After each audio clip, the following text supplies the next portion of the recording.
تیسری بات یہ ہے آپ کی خدمت پہ انہی کی گھر سے پیش کر رہا ہوں، یہ کتاب ہے جس کا نام ہے خزینۃ المبلغین۔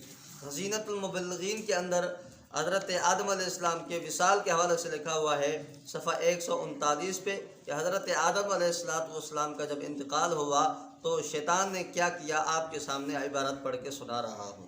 کہتا ہے چنانچہ حضرت آدم صفی اللہ علیہ السلام نے جب شجرہ ممنوعہ میں سے کھایا تو شیطان نے خوش ہو کر گانا گایا۔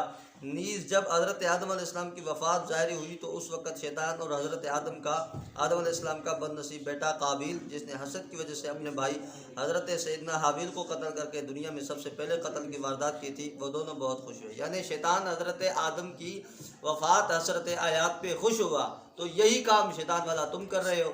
پیغمبر کریم صلی اللہ علیہ وسلم کے انتقال پر ملال والے دن آپ خوشیاں منا رہے ہیں، تو پھر شیطان میں اور آپ میں کیا فرق ہوا؟ یہ فیصلہ آپ کے مولوی عمران یوسف عطاری نے خزینۃ المبلغین کے اندر کر دیا، جو کہ آپ کے سامنے میں نے فیصلہ پڑھ کر سنایا۔